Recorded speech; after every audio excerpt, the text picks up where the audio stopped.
आपल्यासोबत काँग्रेस नेते विजय वडेट्टीवार आहे. भाऊ, काय सांगाल, नितीश कुमार कुठेतरी आपली भूमिका बदलवतील, केंद्रातील सत्ता पालट होईल अशी चर्चा होताना दिसते. बिहार विधानसभा निवडणुकीपूर्वी काही मोठा स्फोट जो आहे तो देशामध्ये घडू शकतो का? काय वाटतं मला? नाही बघा, नितीश कुमारांचा पक्षच बळकवण्याचा प्रयत्न भारतीय जनता पक्षाने केला. ज्या पद्धतीनं शिंदेंना झालं, पक्ष फोडून सोबत घेऊन, अशीच परिस्थिती त्या ठिकाणी आणण्याचा त्यांचा प्रयत्न होता. काही माणसं पेरली गेली. तो पक्षामध्ये पूर्ण नाव नितीश कुमारांचं होतं आणि पक्ष चालवणारी मात्र भाजपची मंडळी होती. हे नितीश कुमारांच्या लक्षात आलं. उद्या पक्ष हातातून जाईल म्हणून त्यांनी आता टोकाची भूमिका घेण्याच्या ते विचारात आहेत आणि त्याची हालचाली त्या सुरू झाल्या आहेत. हा नक्कीच केंद्राच्या सरकारवर परिणाम होईल असाच तो निर्णय असणार आहे. केंद्रातलं सरकार बहुमतामध्ये कुठे आहे? हे कुबळ्यावर सरकार आहे. त्या दिवशी चंद्राबाबूंचा आणि नितीश कुमारांच्या कुबळ्या बाहेर निघाल्या की मोदी सरकार पडलं आणि ते सरकार 5 वर्ष टिकणार नाही अशीच चर्चा अनेकांचं तज्ज्ञांचं मत आहे. तेच आत्ता दिसायला लागलेलं आहे. मात्र काल सामनामध्ये ज्या पद्धतीने मुख्यमंत्र्याचं कौतुक करण्यात आलं, त्यामुळे कुठेतरी आता शिवसेना ठाकरे पक्ष जो आहे तो मुख्यमंत्र्याशी किंवा भाजपची जवळीकता साधतोय का? आणि राज्यात सुद्धा काही तसं सत्ता परिवर्तन म्हणजे फेरबदल होऊ शकतं का? नाही बघा, मी एवढ्या लवकर काही कुठल्याही याच्यापर्यंत निष्कर्षापर्यंत जाणं योग्य नाही. एखाद्या चांगल्या कामाची तारीफ झाली म्हणजे तो पक्ष तिकडे जाईल किंवा ते नेते तिकडे जातील असं म्हणण्यामध्ये अजिबात अर्थ नाही. ठीक आहे, चांगलं काम एखादं होत असेल तर राजकारणात महाराष्ट्राच्या आपण तेवढी प्रगल्भ दाखवतो, तेवढं मोठ्यापणा दाखवतो आपण की चांगल्या कामाची तारीफ करतो. आपण उदाहरणं दाखवले आहेत. पण आज तरी मला असं वाटतं एकूणच की त्याला त्यापुरतीच मर्यादित ठेवावं. कसे जातील ते? उद्धव साहेबांवर काय अन्याय झाला? त्यांचा पक्ष मिरवून घेतला, चिन्ह नेला गेला. कोण होते हे सगळे? त्याचे षडयंत्र कोण होते? काही लोकांनी तर जाहीरपणे सांगितलं आम्ही पक्ष फोडायचं काम केलं आहे म्हणून. अशाबरोबर कसे जाऊ शकतील? मला नाही वाटत ते जाऊ शकतील. आणि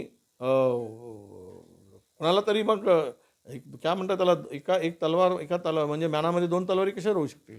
एक तलवार काढावी लागेल, एकाला कोणाला तरी आऊट करावं लागेल, दुसरा इन करायचं असेल तर. पण ती शक्यताच मिळत नाही.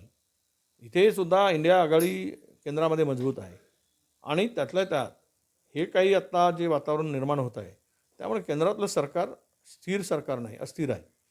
अशा स्थितीमध्ये जो उद्या इंडिया आघाडीचं सरकार आलंच तर उद्धव साहेबांचा मोठा मान असणार आहे त्यामुळे या जरतरच्या शक्यतेमध्ये आपण पडू नये, हे अफवा आहे.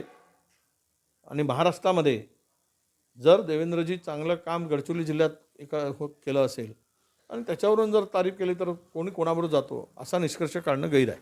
हो, निकष डावलून जे पैसे घेत आहेत त्या लाडक्या बहिणीचे पैसे जे आहेत ते राज्य सरकारकडून परत घेतले जाणाऱ्या धुळ्यातील एका बहिणीचे पैसे परत घेतले नाही, घ्या आता सगळ्यांचेच पैसे काढून घ्या. काम झालं. काम सर्व वैद्य मरो, म्हणजे गरज सर्व आणि वैद्य मरो असं झालं आहे. काम झालं त्यांचा, बहुमतात आलं. लाडक्या बहिणीने भरभरून मतं दिलं. ते काय घरामध्ये सरकारी तिजोरी लुटून पैसे वाटलेत आणि मतं घेतली. आता काम झालं आहे, बहिणींना टाकून देणार. हे सगळं जे चाललं आहे, ज्या वेळेस तुम्हाला मतांची गरज होती त्यावेळेस तुम्हाला निकष आठवले नाहीत. आता नालायकांनो निकष आठवतात तुम्हाला. आणि ते आता परवा आम्ही काल ते स्टेटमेंटच पाहिलं आम्ही महिला बाल कल्याण मंत्र्यांचं. ज्याला 500 रुपयाचा लाभ मिळत त्याला 1000 मिळतील, ज्याला 1000चा मिळत त्याला 500 मिळतील, ज्याला 1500चा मिळत असेल त्याला एकही मिळणार नाही. आता हे काय निकष लावतील ते निकष येऊ द्या. अजून त्याच्या सुधारणा चालल्या आहेत बऱ्याच गोष्टीची. 50% महिलांना तसेच वगळणार आहेत आणि हळूहळू ही योजना बंद करणार. काम झालेलं आहे. बहिणींचा पाप तडतडाट, मतं घेताना तुम्ही आशीर्वाद मिळवलात, हा तडतडाट तुम्हाला लागेल. तुम्ही या राज्यामध्ये सत्ता करू शकणार नाही, सत्तेमध्ये राहू शकणार नाही. हो, शेवटचा प्रश्न, 26 जानेवारी येत आहे, पालकमंत्री पदाचा तिढा अद्यापही काय? तो चर्चा चालू आहे, खूप आनंदात चर्चा सुरू आहे. म्हणजे यांची भांडणं सत्ता स्थापनेपासून जे सुरू झालेत तर मंत्रिमंडळासाठी महिनाभर लावला, खातेवाटपासाठी 20 दिवस लावलेत, पालकमंत्र्यासाठी 6 महिने लावा आणि असं करून 5 वर्ष घालवा. भारत पाकिस्तानची जेवढी चर्चा झाली नसेल तेवढी चर्चा या पालकमंत्र्यावरून सुरू आहे. म्हणजे कशासाठी? बंगल्यावरून भांडणं, खात्यावरून भांडणं, तुला लहान फ्लॅट, मला मोठा बंगला, याला त्याला दिला, याला हे दिलं. काय हे चाललं आहे? अरे काम करा, आता बहुमत मिळालं आहे, बसा खुर्चीवर. काही 4 मंत्र्यांनी अजूनही पदग्रहण केलं नाही, चार्ज घेतला नाही.